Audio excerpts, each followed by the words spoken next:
Welcome to the NewsHour. Today marks 2 years since Hamas launched its deadly October 7th attacks on Israel.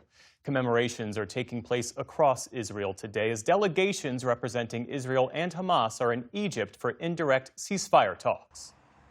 The ceasefire negotiations over the war in Gaza that continued in Egypt today center on a new two-part U.S. proposal.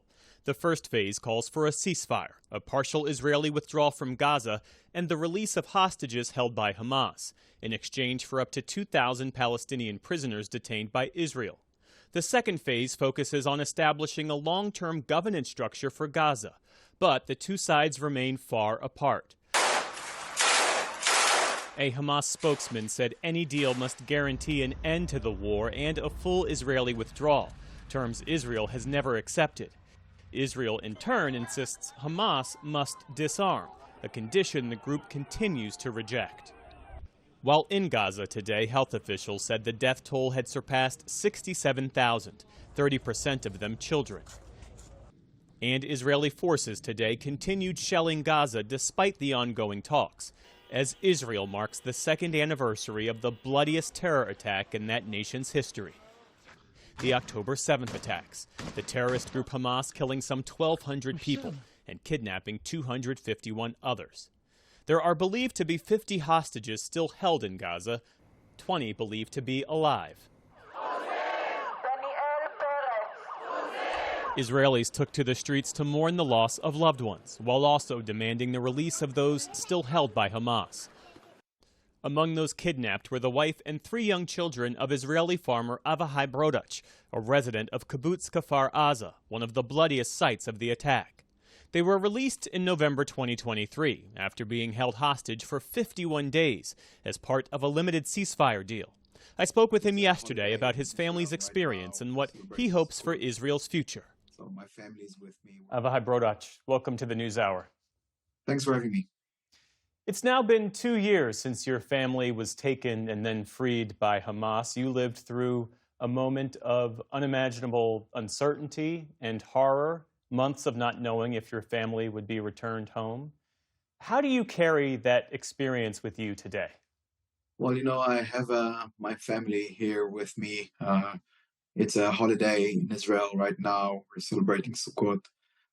So my family is with me. We're actually with friends now from Kfar Aza, from the kibbutz as well.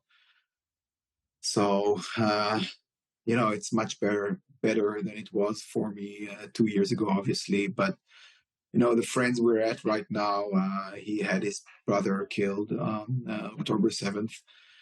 And we're still living it up to this day. We still have 2 hostages, Gali and Zivi, in Gaza. So, every time we sit down together, we talk about October 7th. It still hasn't passed. We talk about the war, but, it's still very, very hard for us. Obviously, for my family, for my wife, who's been kidnapped, and my kids. But, we are rehabilitating, and obviously, we're very, very lucky, and we feel very privileged to be alive. So, it's a mix of feelings every day. You once said that after your family's release, that was when the real challenge started, and that was rebuilding ordinary life. 2 years later, what does ordinary look like for you and your family? We still don't live at home. We live in another kibbutz in Shfaim. It's in the center of Israel. It's a temporary home. We have to leave next year. And we have to find a new place to live. Our house still hasn't been rebuilt.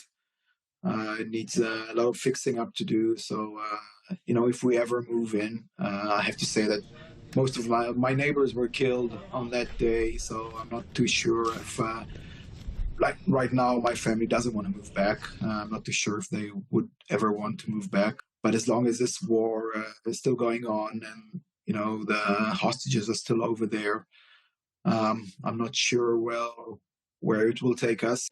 With Hamas now agreeing, in principle at least, to release the hostages, both living and dead, what does that signal to you about the path forward? Do you see this as a major turning point or just another phase in a long process? I am very optimistic. I think what President Trump has done, and what he's doing for Israel, what he's doing for the Middle East, I think we can see the fruits of it right now,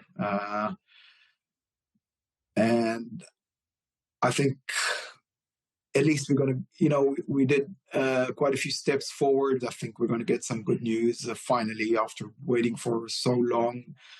I think Hamas are tired. I think the Israeli people and the Israeli government is tired of this war.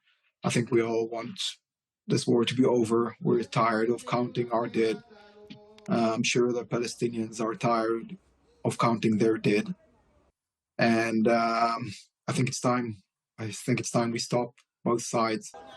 Make a deal and think forward. Think of our children. I think of my children. They've been through so much sorrow and pain, and I want them to live good lives. I want them, to think good things about their neighbors. I know it's hard. It's hard to say. They were kidnapped from their homes.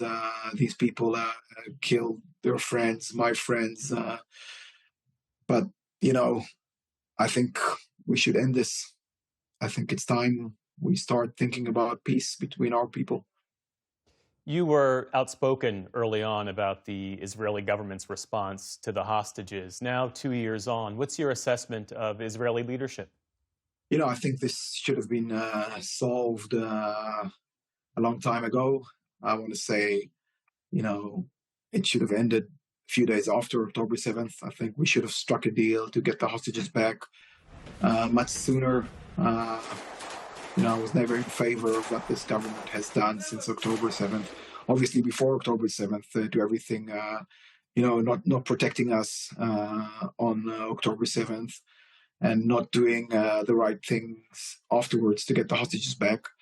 I think, my family and other families were taken from their homes, literally from their beds, into Gaza, and the government hasn't done enough to get them back.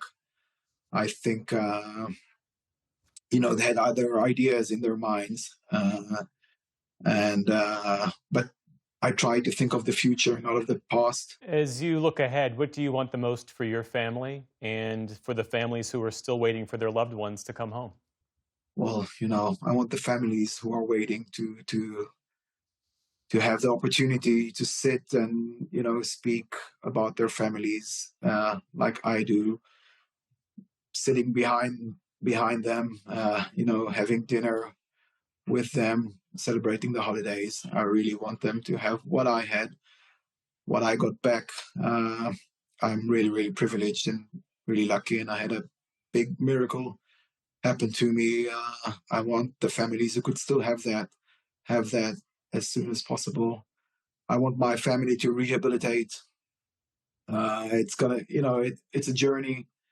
It's a journey. It's going to take some time, but we have so much support from the Israeli people, from people all over the world. It's just amazing the amount of support that we get wherever we go, whoever we speak to, whoever we meet. And I really, really hope for the families of the hostages to just have what I have. That's all I wish for, every day for the past 2 years. That's all I ever wished for. Avahai Brodach, thank you for your time, and my best to you and your family. Thank you very much.